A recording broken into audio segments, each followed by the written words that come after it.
اللہ الرحمن الرحیم۔ السلام علیکم۔ سمرین ابھی 7 سال کی تھی جب اس کے اماں ابا ایکسیڈنٹ میں فوت ہو گئے۔ اس کے 2 چھوٹے بہن بھائی تھے اور تائنے نے گھر سے نکال دیا اور وہ ایک جھگی میں رہنے لگے۔ 2 دن کی بھوک کی وجہ سے چلنا مشکل تھا۔ تبھی سمرین ایک ٹکا کباب کی دکان سے گزری تو کچرے میں نان کے ٹکڑے اور چکن پیس پڑا تھا۔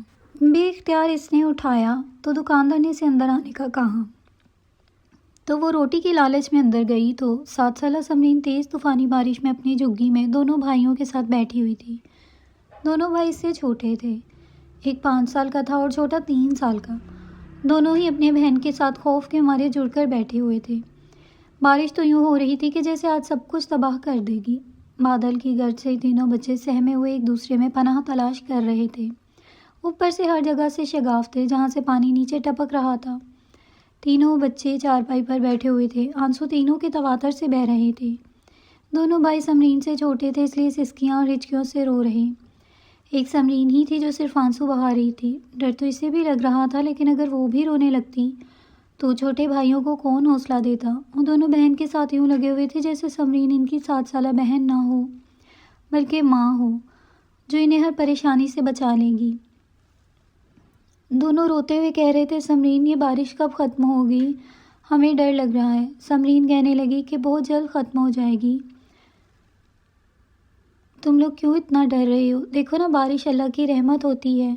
ہماری امی بھی یہی کہتی تھی کہ بارش سے گھبرانا نہیں چاہیے، یہ تو اللہ کی رحمت ہے۔ سمرین کو اپنی والدہ کی بات یاد آئی تو اس نے اپنے بھائیوں کو انہی باتوں سے بہلانا شروع کیا۔ لیکن جب بھی زور سے بادل گرجتے تو دونوں بھائیوں کا دل زور زور سے دھڑکنے لگتا۔ ایک بار تو بادل اتنی زور سے گرجا کہ سمرین کا بھی بری طرح سے دل کانپ گیا تھا۔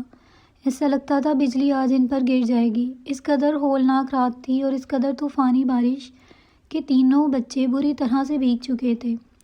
سردیوں کی بارش تھی اس لیے سردی کے مارے پوری طرح سے کانپ رہے تھے۔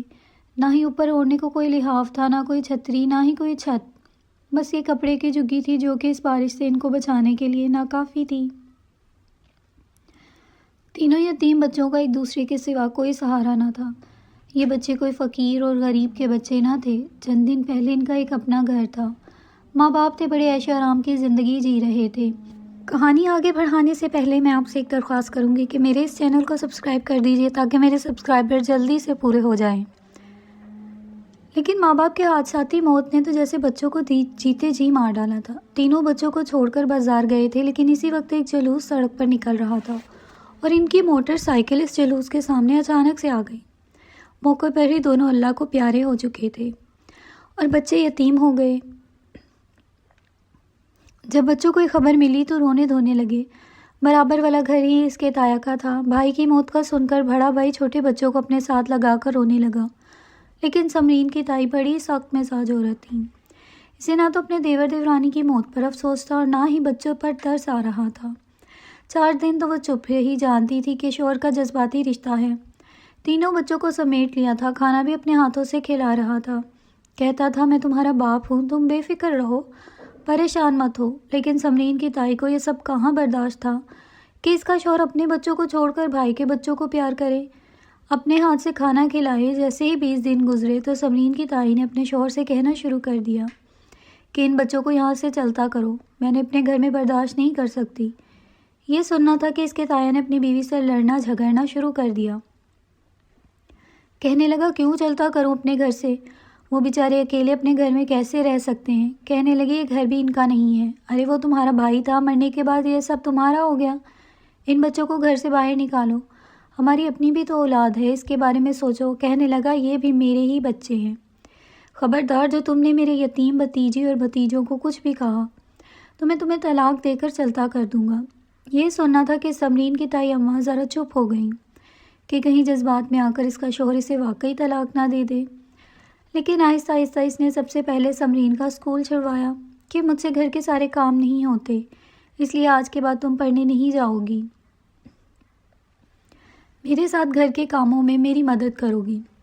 7 سالہ سمرین اپنی تائی کے ساتھ چھوٹے موٹے سارے کام کروانے لگی تھی۔ لیکن جیسے ہی سمرین کا تایا گھر پر آتا، اس کی تائی ان تینوں بچوں کے ساتھ پیار محبت جتانے لگتی۔ ایک بار ان کا تایا کسی ضروری کام کے لیے دوسرے شہر چلا گیا۔ تائی کے پاس یہ اچھا موقع تھا بچوں کو گھر سے دھکے مار کر باہر نکالنے کا، اور اس عورت نے ذرا بھی ان یتیم بچوں پر ترس نہیں کھایا تھا۔ آدھی رات کا پہر تھا جب سمرین کی تائی نے انہیں دھکے دے کر گھر سے باہر نکالا تھا۔ بچوں کو کھانا تک نہیں کھانے دیا تھا۔ تینوں بچے روتے رہے، تائی کے سامنے ہاتھ جوڑ کر کہتے رہے کہ تائی اماں، خدا کے لیے ہمیں گھر کے کونے میں رہنے دے، لیکن گھر سے مت نکالیں۔ لیکن وہ صفاک عورت کسی فرعون سے کم نہ تھی۔ معصوم بچوں کو دھکے دے کر گھر سے نکال دیا۔ وہ اسی دروازے پر بیٹھے روتے رہے، بار بار دروازہ کھٹکھٹاتے رہے، اللہ سے یہ دعا کرتے رہے کہ تایا ابا بھی آ جائیں تاکہ انہیں گھر کے اندر جانے کی اجازت مل جائے۔ سمرین کے گھر پر تالا لگا دیا تھا تاکہ یہ اپنے گھر پر بھی جا کر پناہ نہ لے لے۔ اس کی تائی کی پہلے سے ہی اس کے گھر پر نظر تھی، لیکن صبح ہی صبح جب اس کی تائی نے دروازہ کھولا تو تینوں بچوں کو اس کے گیٹ کے پاس ہی لیٹ کر سو رہے تھے۔ یہ دیکھ کر تو وہ کچھ پریشان ہوئی کہ اگر یہ بچے یہاں سے نہیں گئے تو جب ان کا تایا واپس آئے گا تو اسی کو مارے گا، پیٹے گا کہ کیوں اس کے یتیم بھتیجے بھتیجیوں کو باہر سڑک پر سلایا۔ اس نے بچوں کو اندر بلا لیا اور پھر ان کو کہنے لگی کہ آج میں تم لوگوں کو گھمانے لے کر جاتی ہوں، اور اپنے رویے کی بھی معذرت کر لی کہ مجھے معاف کر دو، مجھے غصہ تھا اس لیے میں نے تمہیں گھر سے نکال دیا۔ تینوں بچوں کے پاس سوائے اپنی تائی کی بات ماننے کے اور کوئی دوسرا راستہ نہ تھا۔ سمرین کی تائی نے پہلے تو انہیں جی بھر کے کھانا کھلایا، جب ان کا پیٹ بھر گیا تو انہیں گھمانے کے بہانے سے باہر لے گئی، رکشے میں بٹھا کر کافی دور جہاں پر پل کے نیچے جھگیاں بنی ہوئی تھیں وہیں فٹ پاتھ پر انہیں بٹھا کر کہتی کہ تم لوگ یہاں بیٹھ کر میرا انتظار کرو، میں بس ابھی آتی ہوں۔ وہ تینوں چھوٹے بچے تھے اس لیے فٹ پاتھ پر بیٹھ گئے۔ وہ اسی رکشے میں واپس چلی گئی۔ وہ بچے رات تک اپنی تائی کا انتظار کرتے رہے لیکن وہ نہیں آئی۔ جب رات گہری ہو گئی تو دونوں بھائی رونے لگے۔ سمرین سے کہنے لگے تائی اماں ابھی تک کیوں نہیں آئی؟ سمرین سمجھ گئی تھی، حالانکہ 7 سال کی تھی، لیکن لوگوں کے رویوں نے سمجھا دیا تھا کہ اب اس کی تائی واپس نہیں آئے گی۔ وہ جان بوجھ کر انہیں اتنی دور چھوڑ کر گئی ہے تاکہ وہ گھر واپس نہ آ جائیں، اور ان کا تایا جب شہر سے لوٹے گا اور انہیں سامنے دیکھے گا تو واپس گھر نہ لے جائے۔ وہ چپ چاپ جا رہی تھی لیکن ایک سسکاری بھی اس کے لبوں پر نہیں آئی تھی۔ اس کے بعد اس نے گاڑیوں کے شیشے صاف کرنے شروع کر دیے۔ وہیں قریب ہی ایک بوڑھی عورت رہتی تھی۔ اس نے ان تینوں بچوں کو اپنی جھگی میں پناہ دے دی، لیکن وہ عورت بہت زیادہ بوڑھی ہو گئی تھی، اس کا کوئی تھا بھی نہیں، اس لیے بہت جلد اس کا انتقال ہو گیا۔ جب تک وہ عورت زندہ تھی تینوں بچوں کو ماں کی طرح ہی سنبھال رہی تھی، لیکن اس کے مرنے کے بعد سمرین اور اس کے دونوں بھائی اس جھگی میں اکیلے رہنے لگے تھے۔ دن بھر تینوں بھائی بہن کبھی لوگوں کے جوتوں پر کپڑا مار کر صاف کرتے تو کبھی گاڑیوں پر کپڑا مارتے، لیکن بھیک نہیں مانگتے تھے، اور گاڑی والے امیر ترین لوگ کبھی تو شیشہ کھول کر 10 کا نوٹ ان کے ہاتھ پر رکھ دیتے اور کبھی الٹے ہاتھ مار کر گاڑی آگے بڑھا کر لے جاتا۔ بس یوں ہی ان کا گزر بسر ہو رہا تھا۔ کبھی کھانے کے لیے پیسے ہوتے تو کبھی وہ بھی نہ ہوتے، اور جس دن کھانے کے لیے پیسے نہ ہوتے اس دن سمرین کو کچرا دان سے اپنے بھائیوں کے لیے بہت سیدھا کھانا نکالنا پڑتا۔ زندگی یوں ہی آگے بڑھ رہی تھی، مگر دن بہ دن پیٹ نہ بھرنے کی وجہ سے ان کی حالت کافی خراب ہوتی جا رہی تھی۔ سمرین، جس کا چہرہ بالکل گلاب جیسا کھلا رہتا تھا، اپنے خاندان میں وہ سب سے خوبصورت لڑکی تھی۔ وقت کے تھپیڑوں نے اور اس بھوک اور تنگی نے اس کی جلد کو گندمی کر دیا تھا۔ اس کے دونوں چھوٹے بھائی اکثر بیمار رہنے لگے تھے کیونکہ روز روز انہیں صاف کھانا میسر نہیں تھا۔ اکثر انہیں کچرے سے کھانا چن کر کھانا پڑتا، جو کہ بعض دفعہ بہت خراب ہوتا۔ اس کا کچھ نہ کچھ اثر تو ان کے وجودوں پر ہونا ہی تھا۔ بچوں کی طبیعت خراب دیکھ کر سمرین بھی پریشان ہو چکی تھی۔ اس کے پاس اتنے پیسے ہی نہ تھے کہ وہ جا کر دوا لے آتی۔ اوپر سے اس تیز طوفانی بارش نے تو ویسے ہی دونوں کی طبیعت مزید خراب کر دی تھی۔ سمرین بھی بچی تھی، آخر کتنی ہمت کرتی۔ ساری رات بارش برستی رہی۔ سردی میں ٹھٹھرتے کانپتے بچے آنکھیں مون چکے تھے۔ صبح بھڑکیلی دھوپ نکلی تھی۔ دھوپ کی کرنیں بچوں کے چہرے پر پڑی۔ سمرین اور اس کے دونوں بھائی مکمل طور پر بھیگ چکے تھے۔ سردی کی شدت سے جسم میں تو گویا خون بھی منجمد ہو چکا تھا۔ گرم گرم سورج کی کرنوں نے بچوں کے جسم کو تھوڑی گرمی بخشی تو انہیں کچھ سکون میسر ہوا تھا۔ سمرین ہڑبڑا کر اٹھی تھی۔ آنکھیں کھول کر دیکھا تو اس کے دونوں بھائی اس کی گود میں سر رکھ کر سو رہے تھے۔ ابھی تک ان کے وجود میں کپ کپی طاری تھی۔ اس سے مزید رہا نہ گیا، وہ رونے لگی۔ دونوں بھائیوں کو اٹھانے لگی۔ اسے یہ فکر لاحق ہو چکی تھی کہ کہیں اس کے بھائی اسے چھوڑ کر تو نہیں چلے گئے۔ اس کا پورا وجود درد سے ٹوٹ رہا تھا۔ سردی تو جیسے ان کے لیے دوہرا عذاب بن کر آئی تھی۔ اوپر سے اس بارش نے تو جیسے ان کی آزمائشوں کو مزید بڑھا دیا تھا۔ اس نے جیسے تیسے کر کے اپنے دونوں بھائیوں کو اٹھایا اور باہر دھوپ میں زمین پر لٹا دیا۔ وہ اپنے دونوں بھائیوں کے پاس بیٹھی پھوٹ پھوٹ کر رو رہی تھی۔ ایک عورت جو گھر گھر بھیک مانگ کر گزارا کرتی تھی، جب اس نے سمرین کو 2 بچوں کے پاس بیٹھ کر روتے ہوئے دیکھا تو سمجھی کہ شاید بچی کے دونوں بھائی مر چکے ہیں۔ وہ ان کے پاس آئی اور سمرین سے وجہ پوچھنے لگی۔ سمرین نے روتے ہوئے جب رات کے واقعہ سنایا تو وہ عورت بھلے غریب تھی مگر تھوڑی بہت نرم دل بھی تھی۔ اس نے اپنے پاس بھیک کے پیسے میں سے کچھ پیسے سمرین کو دیے اور بولی کہ جا کر دواخانے سے دوا لے آ، تب تک میں تیرے بھائیوں کو اٹھانے کی کوشش کرتی ہوں۔ جب تک سمرین گئی اور دواخانے سے بخار کی دوا لے کر آئی، تب تک اس عورت نے اپنے بچوں کے پھٹے ہوئے پرانے کپڑے ان بچوں کے گرد لپیٹے تھے۔ ان بچوں کو یوں سینے سے لگا کر بیٹھ گئی گویا ایک ماں اپنے بچوں کو جسم کی گرمائش دیتی ہے۔ بچوں کو بھی یہی لگا کہ شاید ماں آ چکی ہے۔ ماں ماں کرتے اٹھ کر بیٹھ گئے۔ دیکھا تو کوئی اور عورت تھی۔ تب تک سمرین بھی آ گئی۔ دوائی دی تو بچوں کی آنکھیں کچھ کھلی تھیں مگر بھوک کی شدت سے نڈھال تھے۔ چھوٹا 3 سالہ بچہ سمرین سے کہنے لگا کہ بہت بھوک لگی ہے، اس سے لگ رہا ہے جیسے میرے اندر کوئی چیز مجھے کاٹ رہی ہے، مجھے کچھ کھانے کے لیے لا دو۔ سمرین نے بڑی آس سے اس بھکارن کی جانب دیکھا، کہنے لگی خالہ آپ کے پاس کوئی چیز ہے تو میرے بھائیوں کو کھانے کے لیے دے دو، یہ بھوکے ہیں۔ اس عورت نے اپنی جھگی میں جا کر دیکھا تو کوئی روز کی باسی سوکھی روٹی موجود تھی۔ اس نے وہ روٹی کا کچھ حصہ لا کر سمرین کو دیا اور کہنے لگی کہ جا کر انہیں نل سے روٹی کو بھگو کر نرم پڑتی ہے تو اپنے بھائیوں کو کھلا دیں۔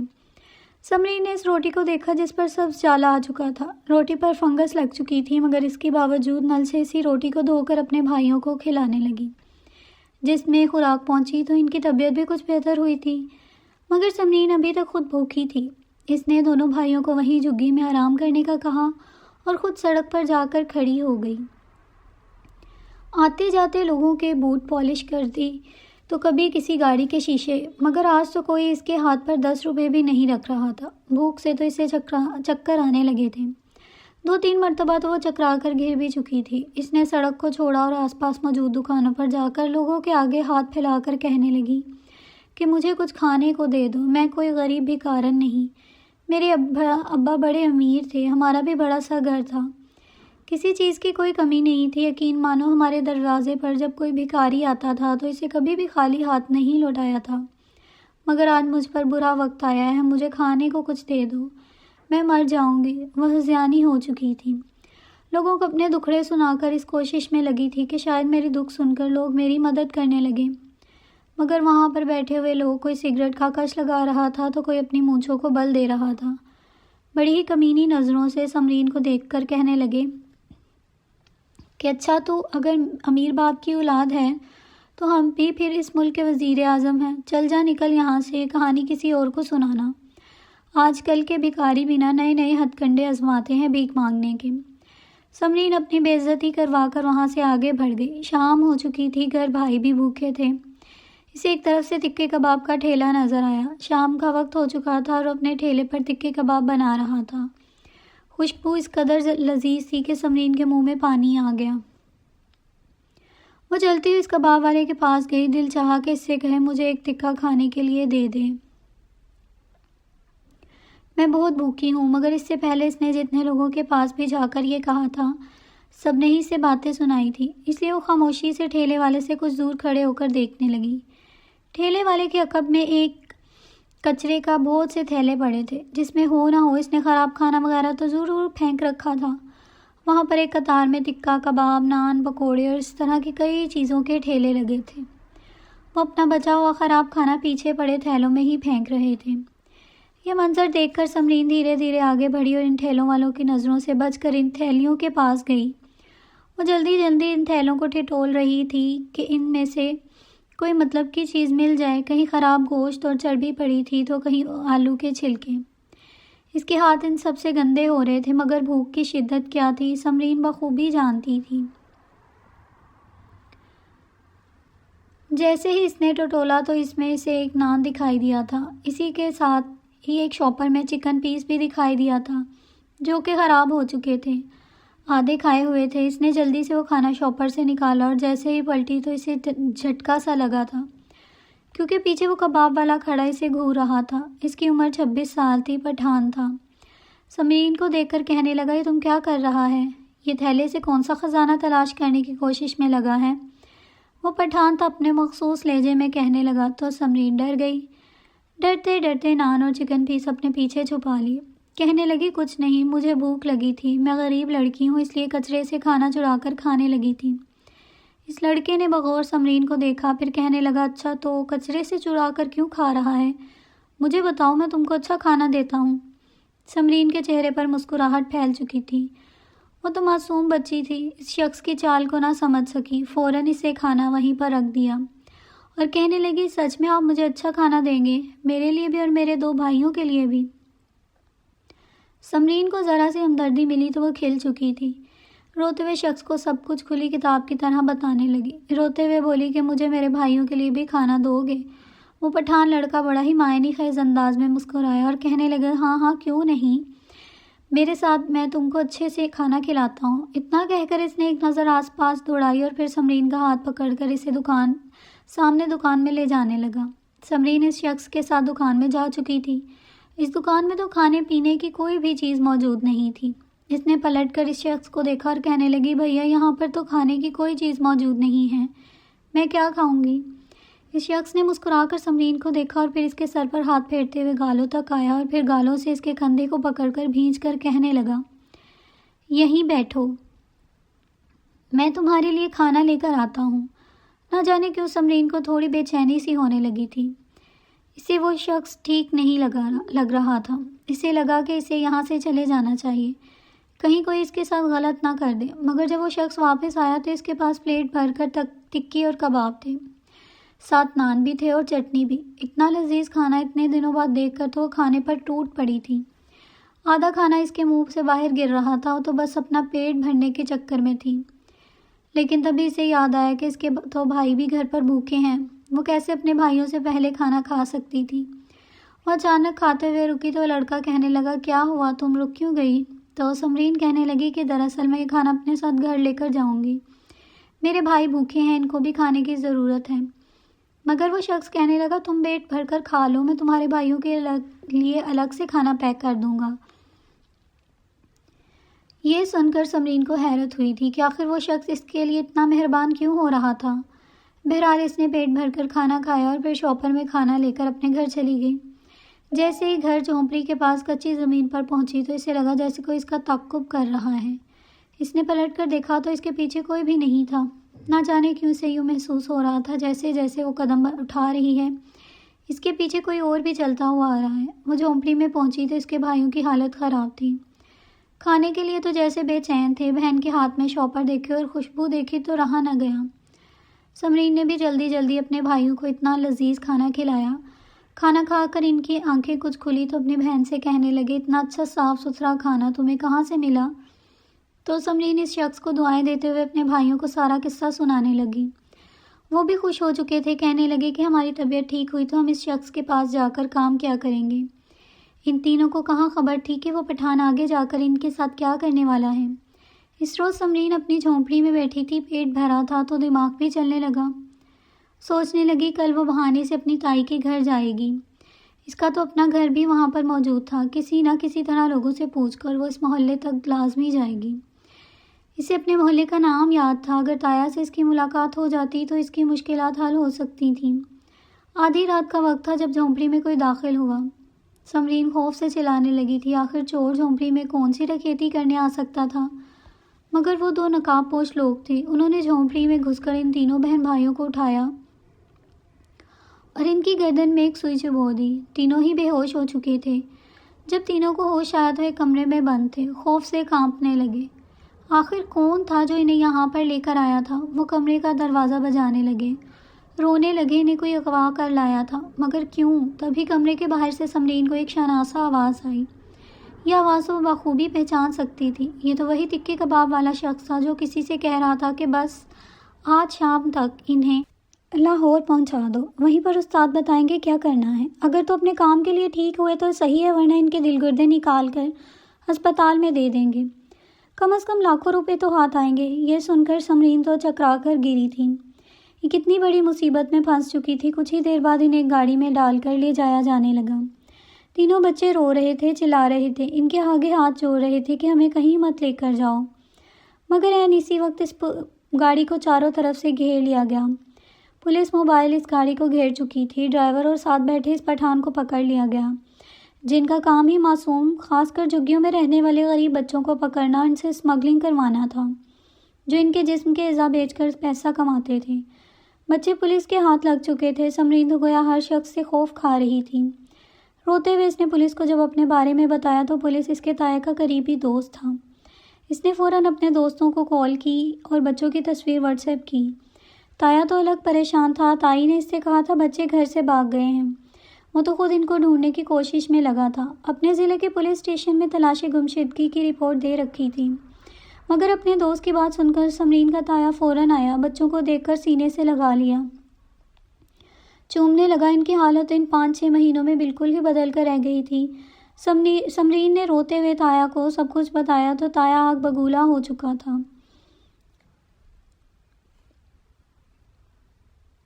گھر جا کر اس نے تائی کو طلاق دینا چاہی تو تائی فوراً قدموں میں گر گئی، روتے ہوئے کہنے لگی مجھے معاف کر دو۔ سمرین کے بھی پیروں میں گر کر معافی مانگنے لگی تو سمرین نے اپنی تائی کو معاف کر دیا۔ جس قدر سختیاں وہ جھیل آئی تھی، یہ سب اس کے لیے کچھ بھی معنی نہیں رکھتا تھا۔